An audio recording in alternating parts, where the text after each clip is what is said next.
Welcome to the Loud Whisper Takeover podcast. As you know by now, I'm an action actress and a filmmaker on my own journey of trying to make it happen. So today we're going to talk to a very special guest about what happens when all of a sudden you're in the spotlight.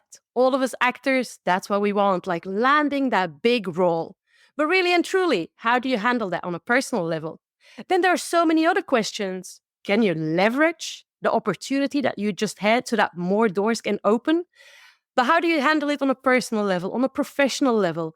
Because more success also comes with more responsibilities, more problems, or different problems to solve. So today we have a special guest who is Belgian, a Belgian actor that made it big on Netflix. You have probably heard about a Netflix series called Berlín, and he played the role of François Polignac. Please welcome Julien Paschal. Hi, Julien. How are you doing? Hi, Cindy. I'm very good. Thanks for the invitation. I'm very happy to be here today. Well, I'm super excited to talk to you today about the topic, but also because you're also Belgian like me. And so you have an international career and you are also like a multidisciplinary artist. So on top of being an actor, please tell us more about you, about your world, your universe. What do you do as a creative being? Chronologically, I fell in love with music when I was a kid, especially with drums. I was just hypnotized each time I would see a drummer, a drum kit, a show on TV. I don't know how, because no one is really a musician or an artist in my family. My parents used to listen to good music, but no more than that. And I don't know, I started drumming when I was 13 after 2 years of hard work with my mother, who one day said, okay, take your money that you received for your birthday and buy yourself a drum kit and leave me the fuck alone. So that day I found a drum kit in my little town in Belgium, and we went, and I had half the money the girl wanted. And I wanted it so bad that I negotiated, and I think she felt a little bit bad for me, and she said, okay, you can have it. So I went with my drum kit, and it changed my life. Because from then I was just obsessed in the cellar, just playing all day long on Nirvana records and whatever records. And from there I started playing in bands, in local bands, in my little village. And when I was, I think, 18 or 19, I got invited to an audition with a band in Brussels, an indie band that had a record deal with the label of Deus, that Belgian band, which was very famous back in the days. I must say I don't, but please tell us, what kind of music did they do, or what genre were they in? Indie rock meets Tom Waits meets Captain Beefheart, that kind of blend. But it was huge in the end of the 90s. It was a band from Antwerp, and suddenly young musicians believed that they could make a career and that indie music could make sense and have success in Belgium. So it opened a whole new perspective. So I got hired by this band, played a few shows. I met musicians from Brussels, especially a guitar player named Tuc Henry. And this guy started to play with another band called Charcot. And at some point, Charcot needed a drummer. So I started to play with them. And little by little, Charcot got some singles on the radio. We went from very small venues, like 20 people, to a full house, I don't know, 500, 700 audience in Brussels. And I've been playing with them for about 10 years, touring whole Europe, US, recording many albums. And so that was my very first career. I was just obsessed with music, and I just wanted to be a drummer. I didn't want to go to university. I just wanted to go to London at the Music Institute of MIT, Music Institute of Technology, where it's 1 year of intensive classes with the best.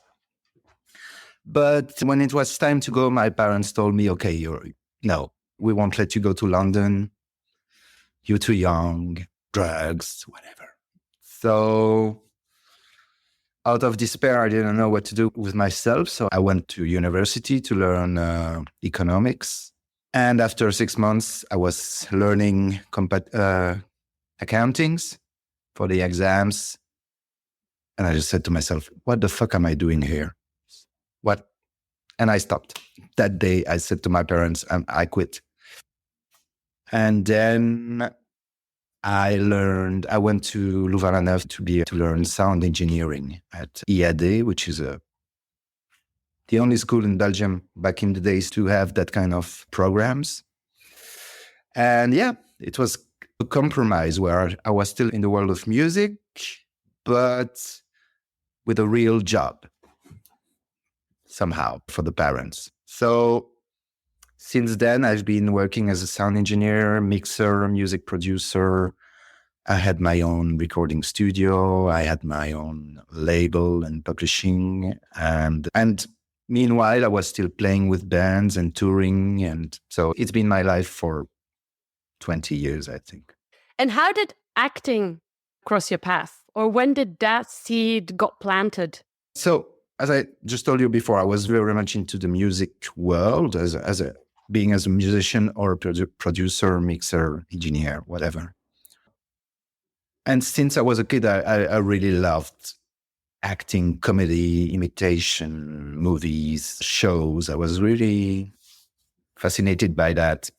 But I never took any classes. I didn't dare. I liked to be behind my drums, a little bit hidden, but I didn't really feel like being front stage. I don't know why. But I moved to Barcelona in 2016 or 17, and I was a bit done with music. I still love music, but I was a bit fed up with not with the music itself, but with what's around. Spending an hour in a van to play 1 hour show. And yeah, I needed some change. So I moved to Barcelona, and I didn't know anybody in the music world in Barcelona, but I missed a creative activity. So one day I was meditating. I used to go to a place in Gracia and meditate and do yoga every week with a great shaman, an American guy, Lucas. And one day I was meditating and it just came clear, like, okay, acting. Because it had been there for a while, and you always find excuses not to do it. No, it's not the right time. I have work to do. I'm too shy, whatever. So it had been in my mind for a long time. And that day it was like, okay, I'm going to get out of this class, this meditation, and I'm going to go to acting classes. Period. So that's what I did. I left there. I found some great improvisation classes in French in Barcelona, which was a great step because it was open to wannabe actors or people working in business, but who have problems speaking in public and that kind of stuff. So that was very nice as an introduction, and I really liked it. So I did it for a few months, and then it was very nice. It opened my mind and made me figure out I wasn't that shy. And so from there, I searched for other classes in Barcelona, but a little bit more demanding. So I just Googled acting classes, English, Barcelona, and I found the Actors Workshop, which was luckily in Poblenou, really close to where I lived by the time. So I just contacted Frank Face, which is Who's Belgian too. as well? Yeah, Frank. Yeah, I know Frank. Yeah? Okay. So I just met Frank and we said, okay, can start next week. So I started with some Meisner for a few months and then Chabak technique with Frank, which was very interesting. And what I missed in the improvisation classes is that anything you do, they were like, oh, that was great, amazing, cool. which is nice to start with. But afterwards, I needed someone telling me, what the fuck are you doing? You should try this, try that, to be a little bit more challenged. And Frank offered that to me and gave me confidence to push it a bit further. And also some of my classmates, you get out of stage, you did your little scene, and they're like, oh, that was really cool. I like this, that's interesting when you do that. And you're like, oh, wow, cool, thank you. And it gave me some confidence. So from there, I went to a first agency, which was in Barcelona, Face of Music. And that's a music agency, or that is a talent agency or No, an acting it's a agency? talent agency mostly for commercials, but initially based on musicians. So if you need a drummer in a commercial, or a trumpet player, or a dancer, or whatever, it was in that niche. So I thought, okay, I'm a musician, so it makes sense. So we had a very good start together. My idea with going to a commercial agency was just initially to dare to just do a casting without being frightened like a rabbit. So that was the idea. So I signed with Face of Music. I wasn't out of the office. They told me, oh, you can go to a casting there, a casting there, casting there. So it went really fast. And chance of the beginner, I got optioned or booked in a commercial like very quickly. I enjoyed it. It's fun to be on set, to get some money. So I was really into it. But I wanted to do fiction. So I left Face of Music, sent a mail to RT Management, met Chris and Natalia, and they gave me a chance. And I'm very grateful for that, because when I went there, I don't even know if I had a video book.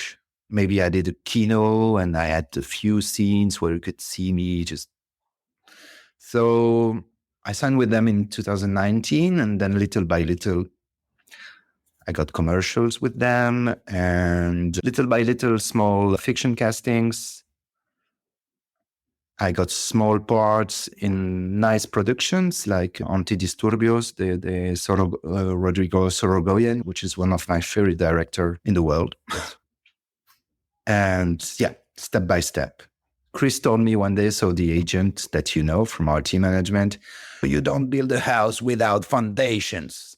Because I was very innocent and said, okay, maybe I sign with them and tomorrow I have a great part. And she told me, Ola, hold on. We need to go to classes, do your work, and we'll see in the future. And so what is your world made of today? Because I totally relate to your journey, because I started in the world of dance. And then I had a bit of a same thing as you. I was not done with dance, but there was something of me that wasn't being expressed in the world of dance. And so the world of acting, and then film, and then camera, and then obviously now fighting for the camera is part of my world. But then I'm coming back to dancing a bit, but in a total different, my relationship with dance has changed. So what is your world made of now? Is it like, well, music was, where I started and that's it, chapter over? Or are you still in the world of music? Like, where are you at energetically? And where do you see yourself going, energetically speaking, with your creative endeavors in general? Music was my first love. I'm still in love with music. And recently, a few months ago, I was like, oh my God, I would like to start playing in a band again. I miss it. Because the drums, it's really something physical. And I figured out much later that why I was so fascinated by it when I was a teenager is when I was drumming, it was the only moment I wasn't thinking about anything else. I was just in the moment. If there is a snare hit, I'm there. I'm not thinking about the one before, the one after. I'm just into the now. I think it's what I'm looking for in all my experiences, is just to be in the moment.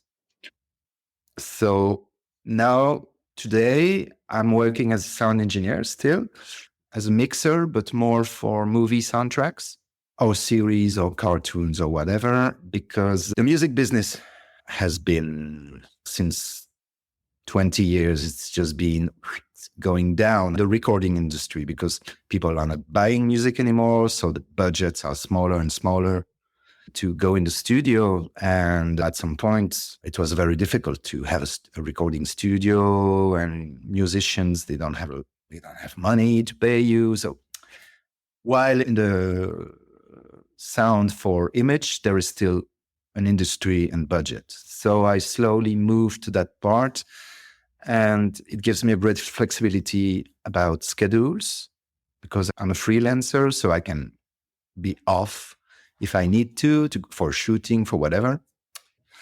And I can work from anywhere. I have a mobile mixing setup, so as long as I have a good internet connection, I can work. So this is my main income activity, let's say. I want to go back in the music as a musician and as a producer. I miss it, and I would like to do it again.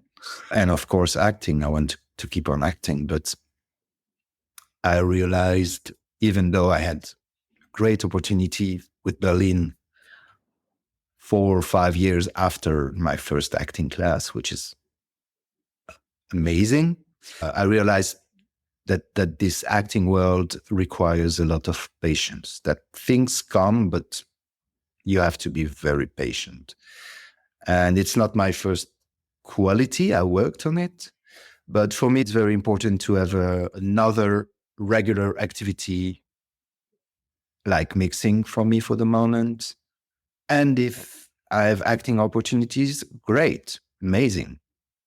But I don't have to get a job or a role or accept stuff I don't really care doing as an actor because I just need the money, I came from music because initially music was just a passion for me, but as my band got a little bit successful, it became more like a job. And when I started acting, I just made a pact with myself, a deal with myself saying, okay, the only rule in acting is that it has to be fun for me. The process has to be fun. Rehearsing a scene, doing a casting, just this has to be fun. It's all I care about. Just to keep it like something a little bit special and not make it like a job in my head, like, oh shit.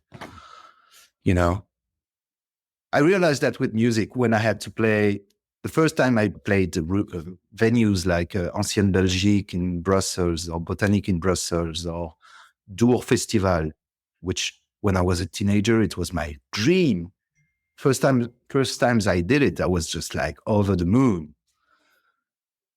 But the 10th time, I was not so much excited. I was like, I'd rather stay home than go play in a muddy festival. So I realized that, and I said, okay, I don't want to do the same with acting. I want to really use this experience and really take care of it as something special and being professional, but not taking it mentally. Okay, it's my job. I have to do it. No, I want to do it. I'm happy to do it. It's fun. Thank you so much for sharing that, because I just can relate to it so much. When I was a dancer and choreographer, but more of a dancer, I was living the dream as a dancer, but I said yes to so many jobs because you need the money. And it was great. I was living, that was my income. But actually, how many of these dance jobs were really coming from the heart and from a place of, oh my God, this is what I want to do creatively speaking. And this is now, well, actually, in these kind of dance jobs, well, they're just there because they bring me in money. But artistically speaking, they don't fulfill me. And I feel going through this second creative career, adventure, chapter of life, whatever, like I feel I'm finding that fun in acting, mixing movement, fighting, and acting. And what I find also very inspirational about what you say is you share it very honestly, authentically, and with a lot of transparency, is you still have another income, but you are able to make an income from a creative activity that you love, but you still find a great balance of, hey, I'm still going to live my life in a fulfilling and aligned way. But my universe as a whole is going to be in the creative field. And you land this big role as an actor. You're playing this role in the series of Netflix Berlin. Then you're being thrown into the spotlight, if I can say so, because Berlin was, everybody was waiting for the series and you were invited on a huge amount of media platforms. So the first thing I want to ask you is, how did you handle that emotionally? Because from the outside, we could say, oh my God, he made it. And look at this guy having all these interviews. But I'm sure that on a personal level, there must be highs, lows, fear, doubt. Actually, let's talk first about, because I'm in a movie that is going to come out, which is called Daniela Forever. I'm having a secondary role. But at the end of the day, as actors, we don't see the final edit until it's coming out. So we don't even know if the film or the series are going to be good. If we did actually a good job because we know what we've done on set, then in post-production, everything can change. How did you handle the first part, which is, I had a blast on set and now I'm waiting for the final edit to come out? How did you handle that part? Oh, with a lot of doubts, because start from the casting call and do... Go ahead. It's just to make it more chronological. So when I received the casting call for that series, I was really into, okay, I need to make money because I was in a difficult situation. So in my mind, I was, okay, acting, I'm open to commercials because it's quick money, easy money. But I don't have the time to do fiction, because for casting, for a fiction casting, first thing is required is, okay, first learn the lines, do the job for the casting. So take time to do it, invest time, and maybe you will have a job. So I was not really into that at the time, but I received that call without knowing for which project it was. I just knew it was for a great casting director, two great casting directors from Madrid, who are Eva Leira y Yolanda Serrano. Leira y Serrano. And I had heard about them. I knew they were the casting directors of La Casa de Papel, Alejandro Amenabar, of Pedro Almodovar, and very nice projects. So I said, okay, I'm going to do it. And if I do it, I will just try to do it well. That's my philosophy. If I feel I don't have the time to prepare it and present something that I'm proud of, I prefer not to do it. So there I took time and I said, okay, try to do something nice, so at least they will call you back for another project. Because if the first audition is terrible, they will not necessarily call you later. So I just did it. It was super nice. I did it from here as in Zoom with one of the assistants.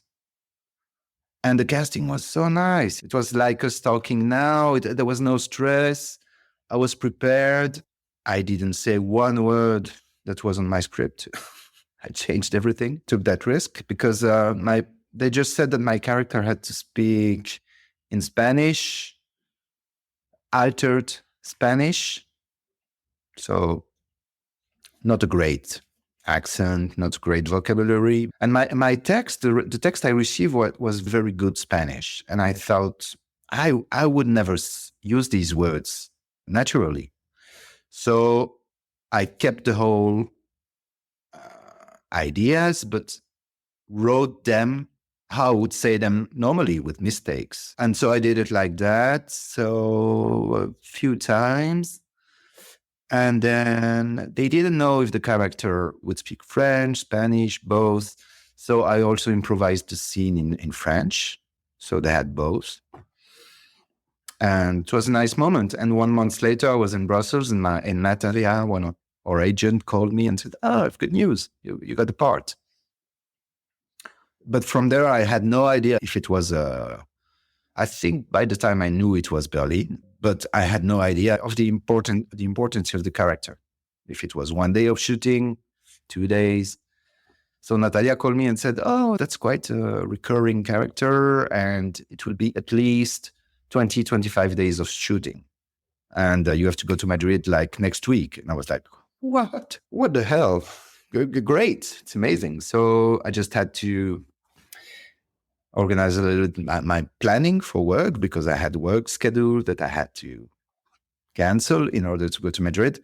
And so from there, I flew to Madrid, met the whole production team, met some of the actors, and it was great. It was super kind. And the first day, Pedro Alonso came to my camerino and said, hola, bienvenido en la familia, ¿qué tal?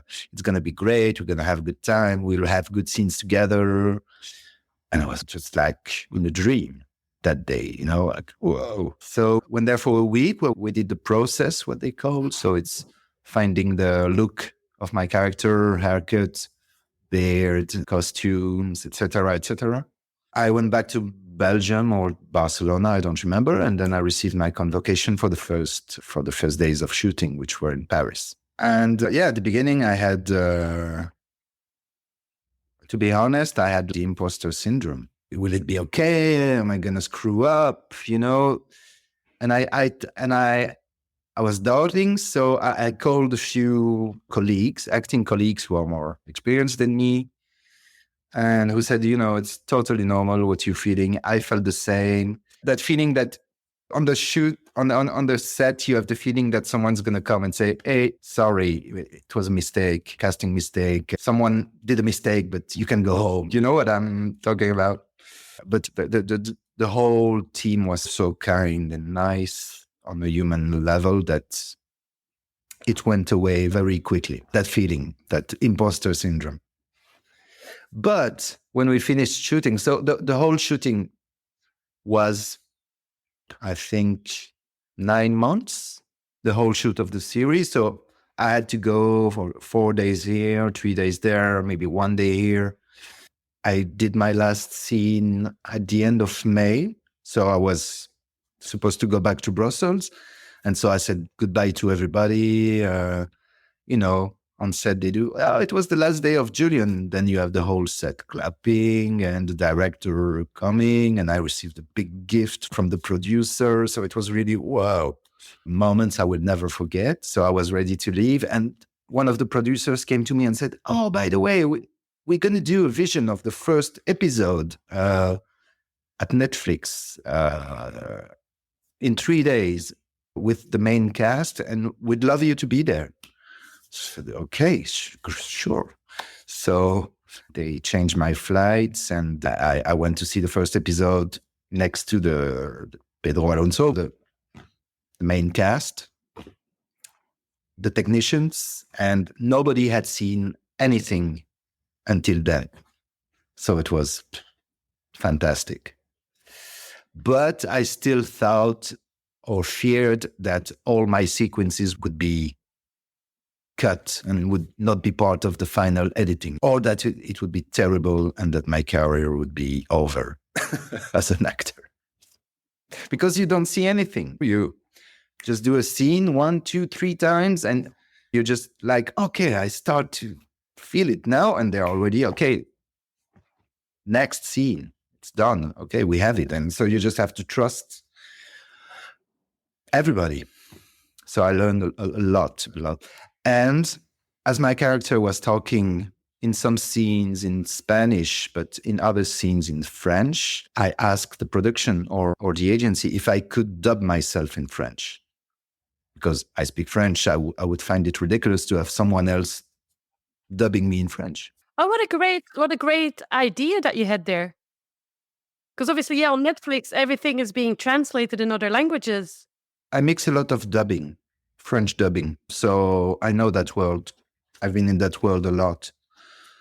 I learned a lot also because I've been recording thousands of hours of French dubbing. So you just basically have an actor in front of a microphone, just acting with his voice. So I think during these years, I just learned also by watching and listening actors all day long, practicing in front of a microphone. So long story short, I went to Paris a few months later to dub my scenes that were in Spanish, to dub them in French. So, and then I saw some of my scenes, and I was, okay, you can sleep. You can, it's not perfect, of course, but you don't have to be ashamed of what you did.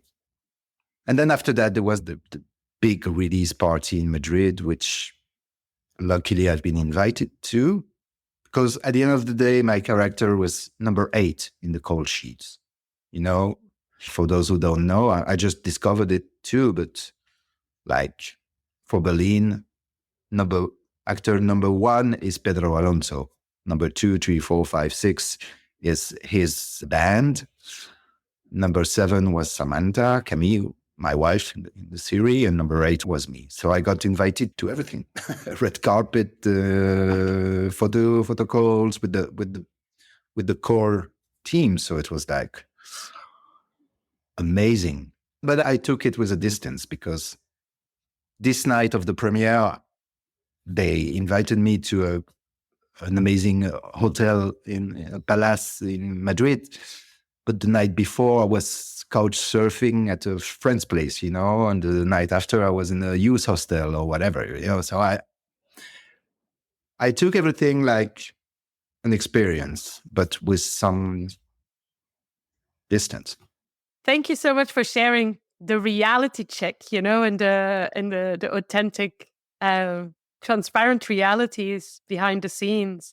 So I have a question about this big launch party.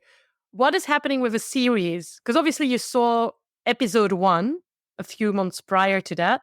But when there is the official, hey, everybody's coming together because the series are going to launch, are you binge watching every single episode together? Or like, how does that work? Did you binge watch all the episodes by yourself in the couch at home?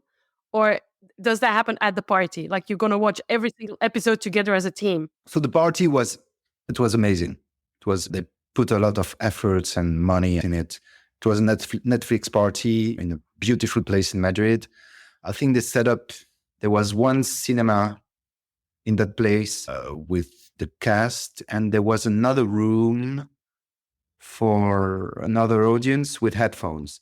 And I think, no, we only saw the first episode again, nothing more.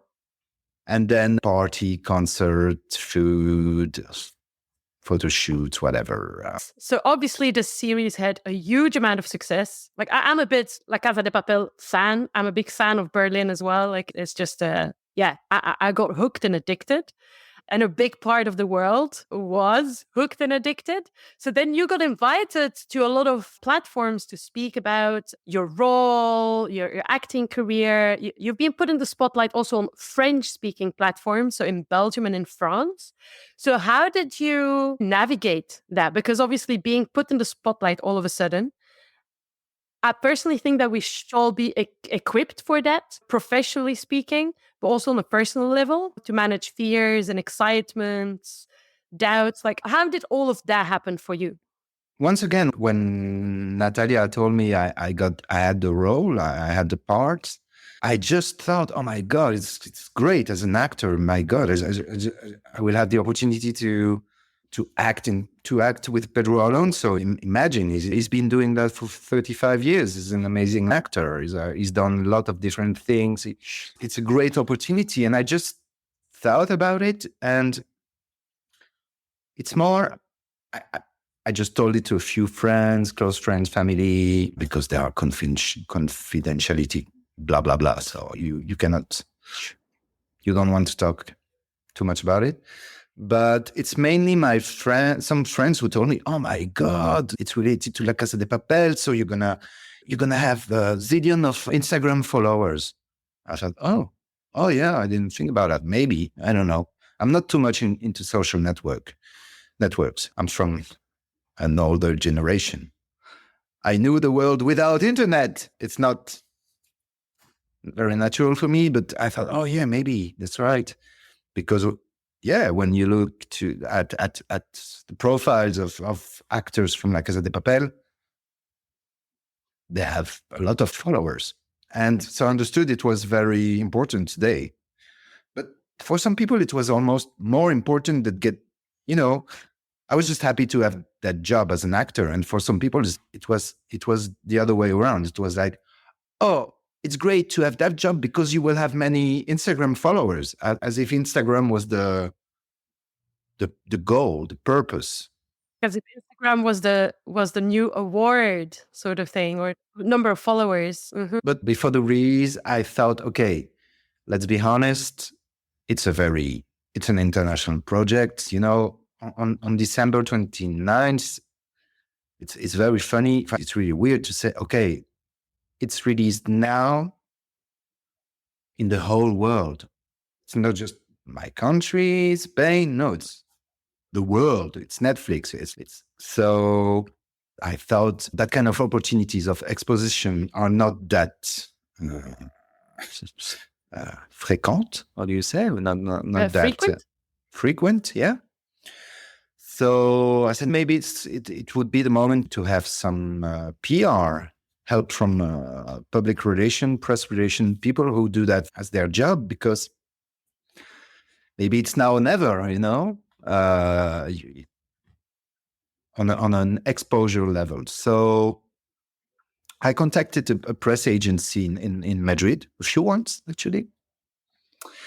And one of them, which was Gran Via Comunicación, which also takes care of El Profesor and La Casa de Papel, were the first to answer, saying, oh, yeah, sure, we'd be happy to work with you. So we had a few phone calls and just discussed how we could do it, how many months, how much it would cost, because at that point, I'm paying for that personally, because I don't think I say anything I cannot say now, secrets. But now Netflix promoted the series, of course, and Berlin and his band. So just the 6 actors. That's it. So I thought it would make sense to try to invest a little bit of money and see where it goes. Because I thought if I don't do it, I might regret it. So at least I did it and learned on that whole part, which is more promotion, trying to have an image, trying to get your name in nice magazines, in nice interviews, and try to build a career with the medias too, because nowadays you have to play with the media.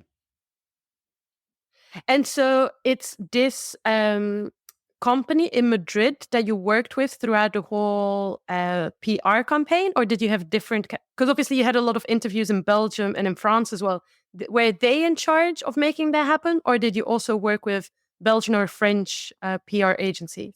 This agency from Madrid took care of all the Spanish medias and also in Latin America, because they had connections. As they worked for Alvaro Morte, a professor, they already had good connections with the medias that liked the universe of La Casa de Papel, So I got a few interviews in Argentina, Mexico, in the US through them.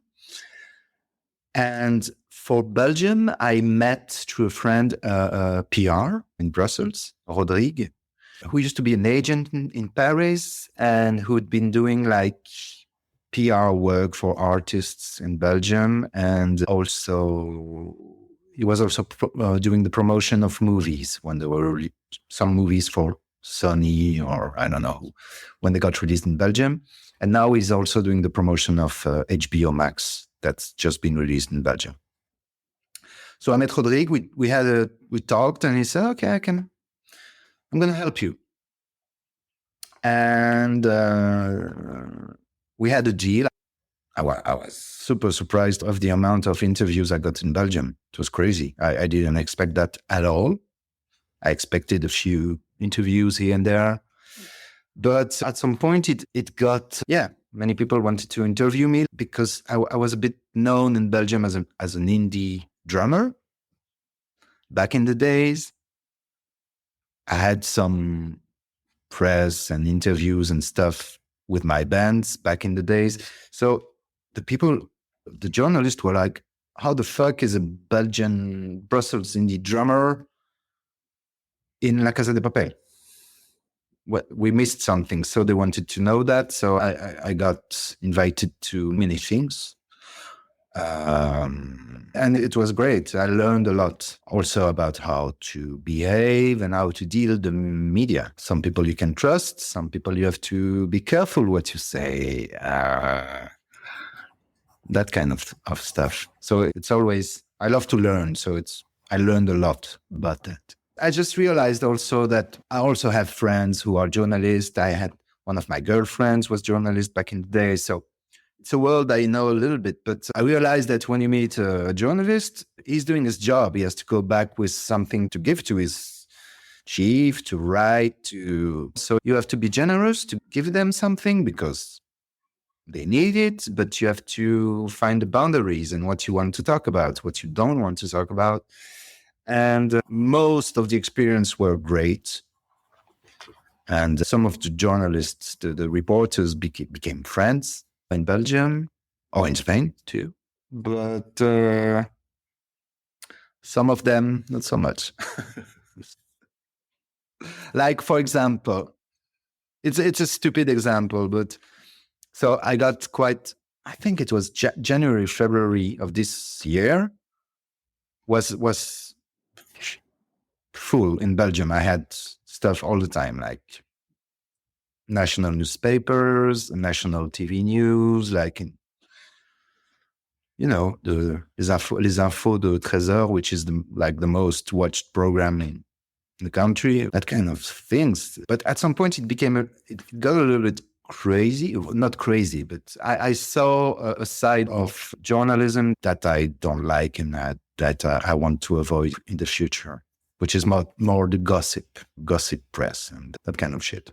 Please allow me to bounce back on several things you've said. The first thing I want to bounce back on, which I find fantastic, is that you took charge of your career. You were like, hey, I need to leverage this opportunity, which I feel is where I'm at right now. This movie is coming out with a big director's name attached, with the lead actor is also quite famous, and all my scenes are with him. Obviously, I don't know what the final edit is going to be about. Like, I don't know yet.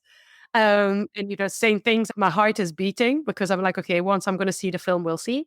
But I want to leverage the opportunity when this film comes out, because I'm thinking otherwise it's going to become just a couple of images that I'm going to add to my video book, my video reel. And then I'm going to ask my agent, hey, let's try and open more doors. And I'm like, no, there must be something that I can do as an actress to open more doors, but also doors that obviously are in alignment with where I want to go. So I'm asking you, as an actress that is a couple of years behind of where you're at right now with your career, this film is coming out. What would be your top tip in regards to finding a PR agency? What should I keep in mind when looking for one?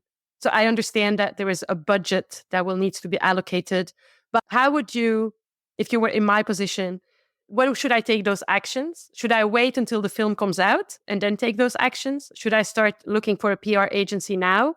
And how should I make my decision with which PR agency to work with? Yeah. So it's a Spanish production, or? It was filmed in Spain. It's a Spanish director, but it's a co-production between the United States, Spain, and Belgium. And so the lead actor was American. Okay. And where is it? Is it going to be released in all those territories or more? Or yeah, apparently yes. Like, I'm still waiting for certain confirmations. As you know, sometimes we're not being, communicated the full picture when you're not the lead actor. So I'm still waiting for certain things. And where do you see you working most in the future? More Belgium, Spain, US? I've always lived in different countries, and I'm happy to pack my bag whenever. I speak 4 languages: English, French, Dutch, and my Spanish is okay, but not perfect. I'm a Spanish actress with a really thick accent, and if I'm asked to improvise, I will make a lot of grammatical mistakes. But if I have a script, I can learn it. So I think I could eventually work in various markets. I would love to leverage the opportunity both for me as an actress and have more roles that I would be interested in, and also as a filmmaker, because I'm thinking if I want to ask for investors, for money, for grants or anything to make my own films, having a credit somewhere can also maybe help me in that direction.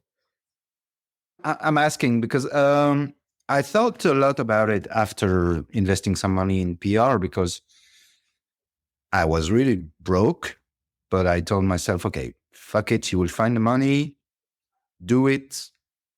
Otherwise, you will regret it. And I didn't really have anyone I knew that I could ask, oh, have you done it? What did you think? So I just had to believe my intuitions about that.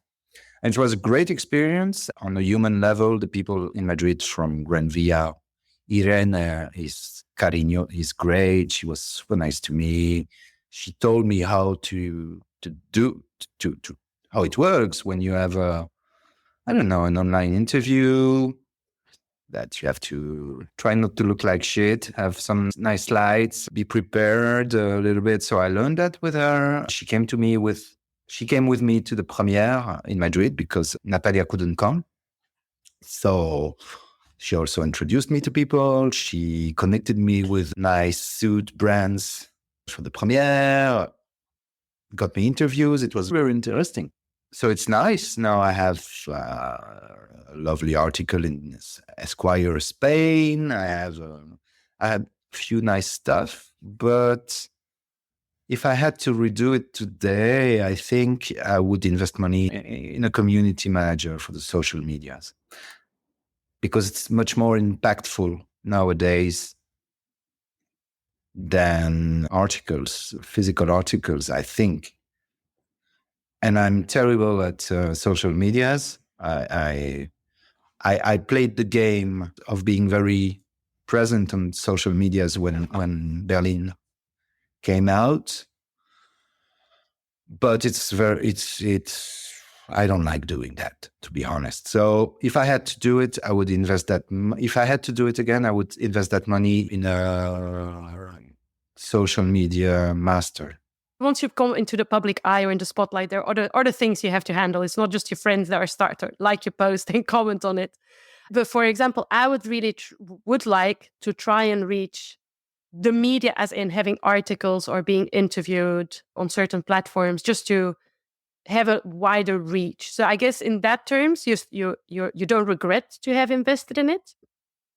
So, but how would you, or how did you select the press agencies you worked with? For the Spanish one,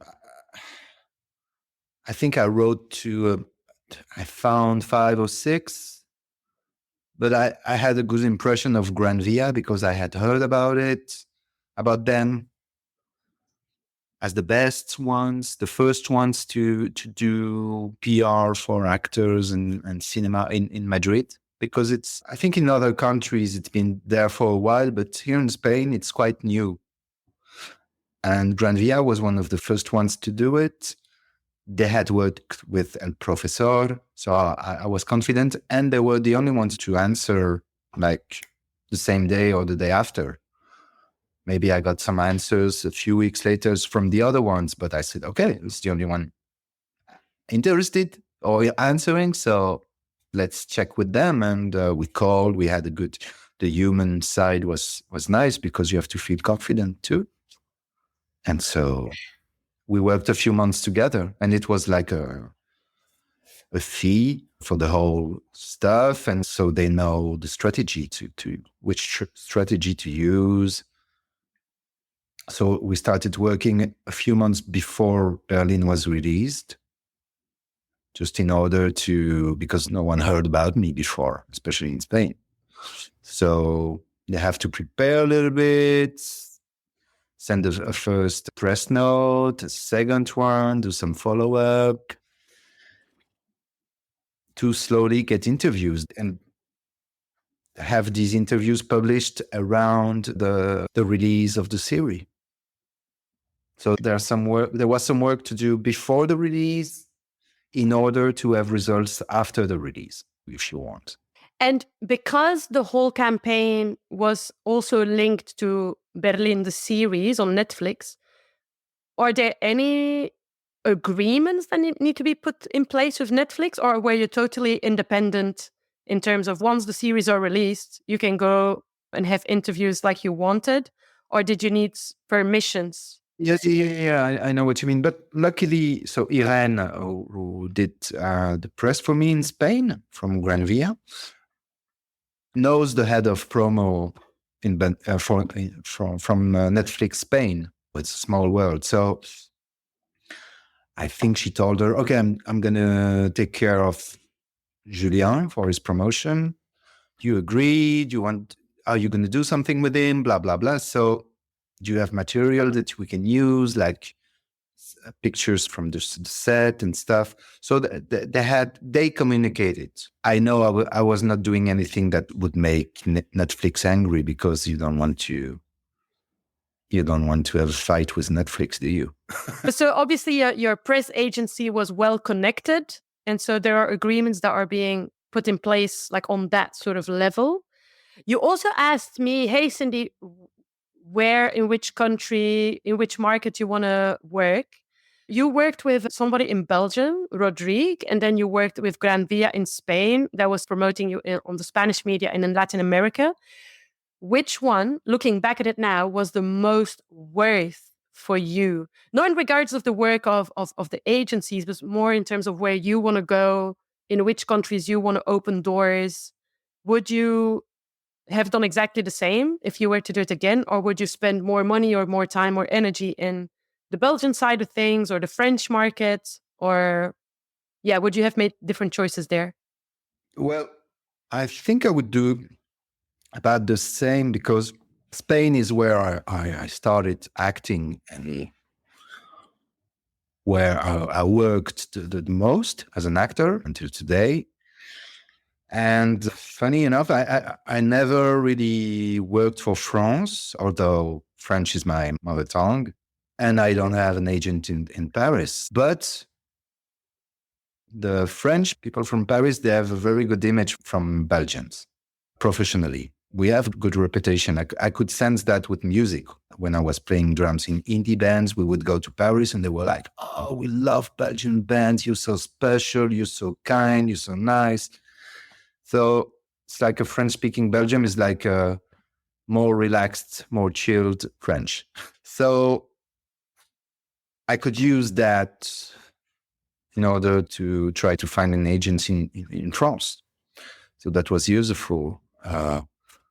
Although agencies don't really look, well, they look more at your video book than your press releases, but, well, it gives an idea of where you are. And I had to invest. It was an investment from money I didn't have to make it. And yeah, it's an investment on your career. And at that moment, I thought I could invest money in more acting classes or in a new photo shoot or whatever. But I think now it would be wise to invest it in some promotion. And that I learned it from the music, because it's the same when you're in a band. You can release a great album. If no one hears about it, nothing will happen. Or unless sometimes it happens. But I recorded so great albums, and then with a lot of efforts of all the musicians. And then you see the release, they do a little concert and no one talks about it anymore because there was no promotion. There was no marketing plan. And it's very sad. I was aware of the marketing or promotion side of what we do, of artistic activities. And then I would love to bounce back on what you said about your experiences with the interviews, that they were mostly positive, but a few were a bit, I don't know, maybe didn't feel aligned or that sort of things. What sort of top tips would you give to any actor that is being interviewed by the media in order to be prepared? Because obviously we cannot go into these interviews with a very innocent mind saying, hey, I'm just going to talk about really positive things here. Obviously, journalists are looking for maybe the spicy things or something that they can spin into some sort of story or headline that could be positive or not. So what would be your top tip in order to be prepared for these interviews, feel grounded, and have your boundaries, being very clear in your head prior to the interview. If possible, know a little bit who you're going to meet. Usually in Spain, Irene would tell me, okay, you have an interview with that person. Don't worry, it's a very kind person. It's going to be an interview about acting, blah, blah, blah. So you get like a briefing before. And in Belgium, also Rodrigue would tell me, okay, this journalist is really about art, culture, blah, blah, blah. Go there very relaxed. And some others was like, okay, the newspapers they're writing for, they might try to get some private life infos or so be careful with that. So you think about it before you go and you have some mental boundaries. For example, me, I didn't want to talk about my private life because I'm not secret, but it's my private life and I'm not an exhibitionist. So I was very, very clear about that mentally. So I think the first interview I did was for L'Officiel Homme. And she says in the interview that, very funnily, but she says that she tried to have some informations, but that I was like, that it was impossible to get it.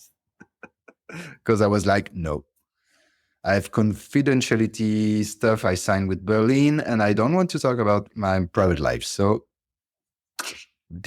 I was like, sorry, I don't talk about this. So that was fun. But I just had one or two bad experiences. So my advice would be, I try to apply it now. I don't say a fucking word about a project, even if it's been shot, I've been paid, whatever, until it's released or until I'm sure I'm in the final edit. That's a lesson I learned. Nothing very dramatic, but I think after I shot Berlin, I got a casting call from RT Management for Zorro. There was a French series shot in Spain with Jean Dujardin as Zorro. So I was working a lot as a mixer. So I did a quick self-tape. It was for a small part. So I did it really quickly, sent it, poof. And I don't know, 10 days later, the agency told me, oh yeah, you've been selected. So we're waiting for the shooting dates. Oh, cool. But I knew it was going to be 1 day, 2 days, maybe. And I think I told it to a journalist that became friend, just like, maybe I'm going to shoot in Zorro, but I'm not sure. It's the day after. Someone, unknown phone number, calls me on my phone. I was like, oh yeah, my name is blah, blah, blah. I'm a journalist at this newspaper, a newspaper from my hometown. And we've heard that you were going to shoot in Zorro. I said, look, man, I did a casting. I might do it, but it's not sure. I don't have any information. I don't know. So let's make a deal. If you want, I call you back when I have information, because now I don't know. That very day, or the next day, he published Julien Paschal of Berlin is going to feature in Zorro with Jean Dujardin for that newspapers on their website. And then another newspaper, but which is the same kind of shitty newspaper, gossip newspaper, also put that information on their website. Then Paris Match put it on their website. Then, I don't know, another magazine put it because it's their concurrent. So if you publish an info, I have to publish it too because we're concurrent. Competitors, yeah. So I was like, okay, be very careful with what you say because it doesn't really matter. And the end of the story is that I didn't have news for Zorro, and I met one of the Belgian co-producers at a party in Brussels. I got introduced to him and I said, oh, you're working on Zorro. I'm going to shoot a scene in Zorro, I guess. I said, yeah, for what part? He said, yeah, it's for this part. And he told me, no, it's done. We shot it. I said, oh, okay. That kind of things happen, especially for small parts. I don't know what happened. I think there were strikes with French technicians, so they had to change the plans. So they just shot it with someone else. No biggie. But I think yesterday my brother asked me again, when is Zorro released? And I told him for the 10th time, I'm not in that fucking theory. It's a lie. It's fake news. So it's not very important, but I'm quite honest and I like truth. So I don't really like that kind of gossips, false informations. And yeah, at the time I had a girlfriend. My girlfriend was in Brussels. She's a journalist on TV and radio. She's like Miss Cinema for RTBF, the French, Belgian public radio and TV. And I don't know, at some point, some of these journalists heard about it. So we were like in that kind of press. Oh, Imolen is with Berlin's actor Julien Paschal, blah blah blah, like in the gossip pages, which is, it's not my world, so I prefer not to be into that kind of things. It's funny when it happens. Like, what the fuck? I mean, on the gossip page. But yeah, you have to be cautious with that. Thank you for the warning. Because I think obviously they were not like major things, but these things can quickly get out of hand and maybe have an impact on people's personal lives or their professional lives. And so I think it's quite important that we are being warned as actors to pay attention to it. At the end of all this investment and stuff, was it worth it to have invested, that money into a PR campaign? Do you feel like doors have opened? Even though I know, like I've been doing little bit of research, obviously, on how to measure the impact of a PR campaign. And sometimes it's only years later that you can see the impact of it. It's not like, hey, here we got statistics. We've had that many articles and that many doors opened or whatever. But do you feel, generally speaking, that it has opened doors and that it was worth it? Or do you think actually it was more about the learning experience rather than opening doors? Both. I cannot really measure the impact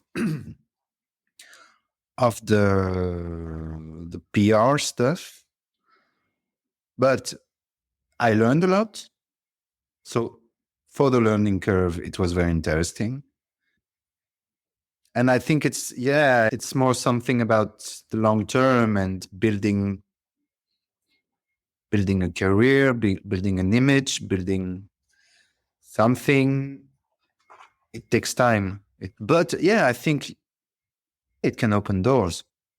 I'm not very into the commercial partnerships, but there is a clothes brand I really like since I'm a kid. It's St. James. It's very classical navy jerseys, like the sailors from Brittany. It's been there for 100 years. And I met someone who was working with them. They gave me some clothes because I could send like a press, how do you call that? Press release, un dossier de presse. It helps. I'm talking to an nice agency in Paris for the moment. I think I send them some links to my interviews, but I also send my video book and my CV. So it's part of the whole thing. But I cannot say, okay, this interview brought me that job. It doesn't work like this.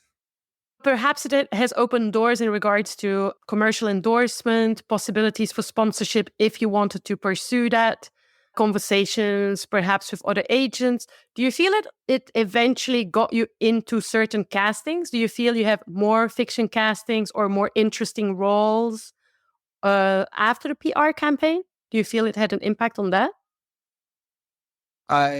Yeah. In Belgium, yes, because as in Belgium, there are no agents. So it gave me some spotlight towards the Belgian casting directors who didn't invite me. They didn't know about me before, and now they invite me to castings. So it's a good thing. But it could be very small parts. No, it doesn't really change anything. on that level for now. Um, with big productions, it doesn't change anything. But it helped for maybe more indie projects or things that are in development. But yeah, where I get very nice proposals, but it's in development. So will it happen or not? I don't know. Thank you so much, Julien, for this really authentic and transparent interview. Like, I feel I learned so much, and I also feel way more prepared as an actress, for what might be coming, hopefully, come my way in the next few months as well. Can you just share with us a mantra that you have at the moment? Because obviously you've gathered a lot of experience in the arts, and you have, I'm sure, as a human being, you've transformed a lot over the last few experiences. What is your current mantra that you keep in mind to stay grounded and to move forward? I have a few ones. One day at a time is one of my mantras out of my life experience. I'm not very good at making plans and seeing months or years ahead.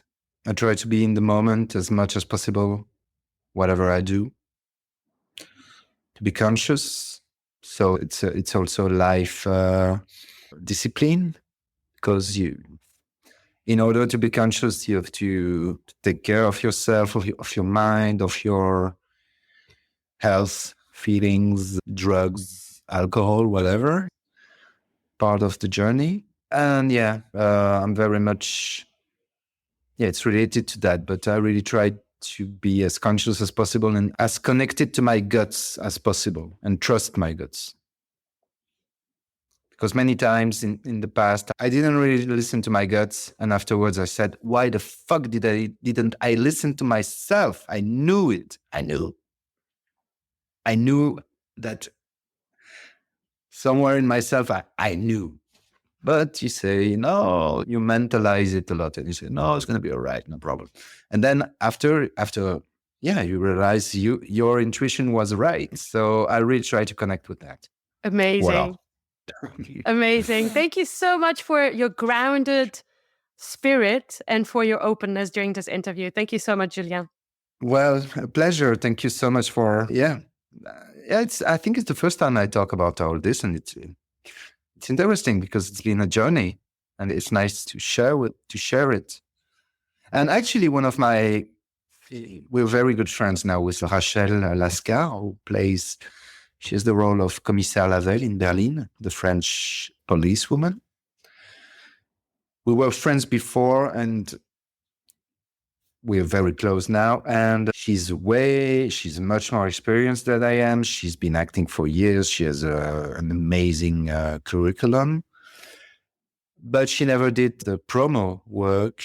And she saw me doing it. We talked about it, and she worked with the same agency too, at the end of the day.